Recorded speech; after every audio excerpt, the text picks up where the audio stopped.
Now, the second most important thing that you need to be doing when remixing any project is locating the original key signature. I mean, this is really vital. I get a lot of submissions, a lot of people that I'm coaching and helping. When I hear some of the remixes, it's just very evident that the remixes are not in the right key signature. So we're going to use some of the stems that came in our session to help us locate the key signature that we're going to be working in. So let's go ahead and look towards the bass. All right. Now, usually in any song, the bass is going to be helping you navigate to where the chord progressions are going. Sometimes the bass is usually playing the root note of every chord progression, giving you, kind of like a little hint as to what key this song is in. Majority of songs are written where the bass is playing the root note of the first chord, which will give you the, aha, this is where the key signature of the song. Some songs has, it's either playing the major of that minor or the minor of that major, and I'm not even going to get too crazy with the music theory stuff. So let's just dive right in. I'm going to show you practically how I do this. The tool I like to use is using a common tone tool. So let's go ahead and play this back. And so we're going to solo the bass track. And so what we've got here is the bass is kind of just leading the way as far as where the chords are going. And something urban like this, that's predominantly where you're going to get, or some 808s that are doing the same thing. So what I'm going to do is load up what I've done is load up a MIDI piano, just a regular MIDI piano that I can go ahead and play with my MIDI keyboard. And a simple way to do this is just by playing every quarter note, just following along with the quarter note, the meter of the beat, and finding the note that seems to resonate as the common denominator, the common tone throughout the whole thing. So let me give an example. If I play this note, G, and I play that throughout the duration of the song, you'll notice that G just doesn't sound like it fits. Sounds irritating, right?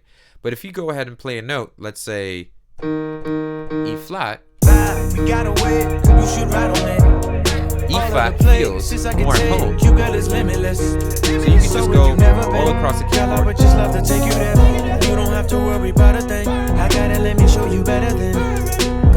So we have two notes. We have this B and this E flat that seem to go really well. So now, if you come across two tones that seem to fit really well as a quarter note while you're playing it throughout the whole thing, now you can go and test out whether using a simple formula as 1, 3, 5, playing the first, the third, and the fifth of that chord to see whether or not it's in that specific key. So I'll start off with the B. So B, I'll do 1, 3. So that's a B minor. So now that's a B major. So I'm going to play this chord now the same way I did that common tone. I'm going to play it over and over to kind of lock in and see if this is in the key of B major.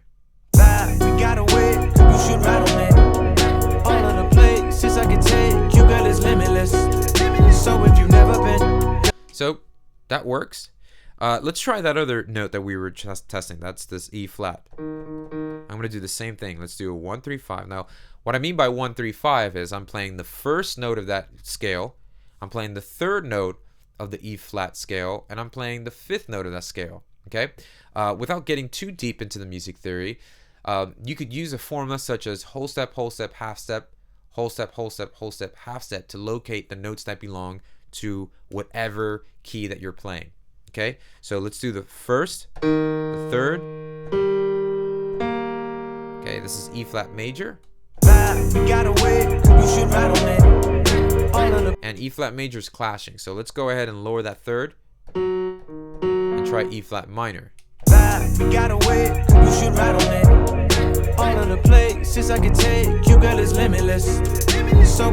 So E flat minor seems to be the winning ticket. But if you're asking, well, hey, I don't get it. I thought B major works too. Well, without getting too crazy, B major is the relative major for E flat minor. So they both can work. But let's go ahead and lean towards it being E flat minor. Now, the reason why I'm picking minor over major, because let's just even on the surface, let's listen to this music, to the music.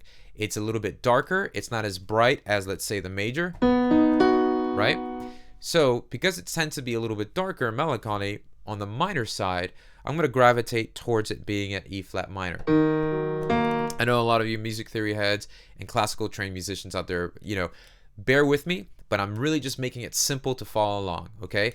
So once I've kind of narrowed it down to one or two common tones, that means two notes that when you play over and over kind of fit well, I'll figure out using my 1, 3, and 5 whether it's going to be a major or a minor.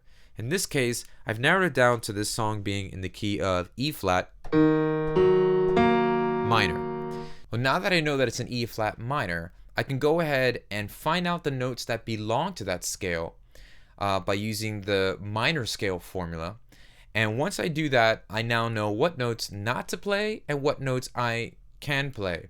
So that when I'm working, maybe if I strip down all the elements and all I'm really using is just the acapella or the vocals, I do now know where I can go progression-wise when it comes to, my bass lines or any chords or anything like that.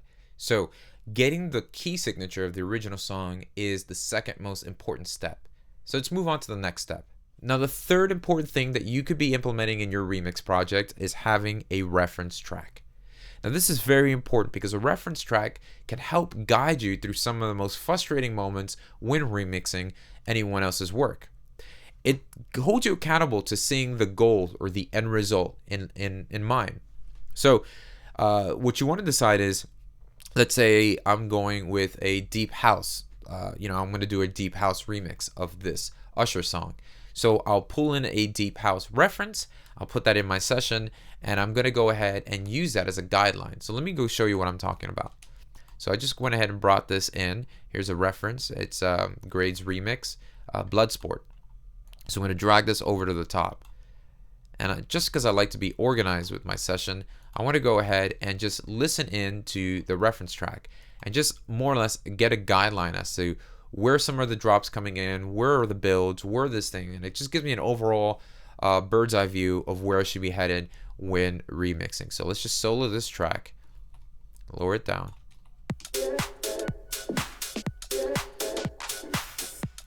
So immediately, I'm just going to go ahead and just start separating each of the sections. So I noticed that we've got like maybe a new section, something gets implemented, kick comes in or something like that.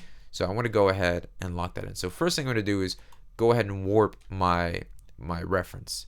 So I'm going to once again start at the very beginning there. I'm going to lock this in so that it's right with my project's timing. And now that I've got that, I can go ahead and start cutting specific sections. So I know that right here, a kick or a new element's implemented. So let's go ahead and divide these regions by hitting Command E to splice them. And I'll go ahead and just rename this section. I'll call it intro. And I might even give it another color. And here we'll call this verse or, kick in here. And just leave that green. And maybe this section here would be the build-up or the breakdown. Bass comes in here, so I can just click that and rename this and say bass in here. And you can more or less get the idea and the picture. So, and I'll also draw some lines, some markers here, so that I don't have to always scroll to the very top to see where I'm at. So if I even minimize this, I can see a nice little guideline to go after. I've got my intro here, and the kick should probably come in here, the bass line should come in here, and etc, etc. So you can see how this is a great way to, and we'll put like maybe drop or breakdown, and just give it a nice little color. So you can see how this is a great way to give myself a roadmap of where I'm going with the remix. And then sonically, I can always just go back and forth and see, where is their bass and compare it to mine. Do I need more bass? Do I need more high end? And it's a great way to just A/B your mix with theirs, and just to get a more disciplined focus as to where you're gonna go. Doesn't mean that you're gonna sound exactly like the reference. The main objective is not to be copying, not to copycat or do exactly that, but it's just to use them as a roadmap and a guide.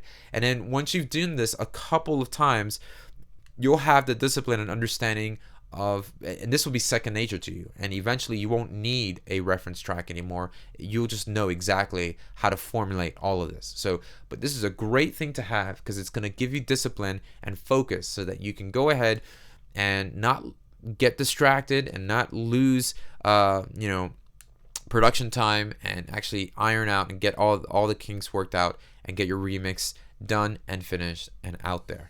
So I hope this was helpful for you and inspires you to continue with your remix work. What I'd love you to do is click the link below in the description box to download a free Ableton Live set. This is absolutely a free gift, my gift to you for watching this video, filled with loops, effects, vocal chains, instruments that I've created just for you that you can use in any of your projects. It could be really helpful for you. You could download that absolutely free. Click the link in the description box below. Also, subscribe to this so you can be up to date with upcoming videos that I'll be doing in the near future. Take care, and looking forward to seeing you again.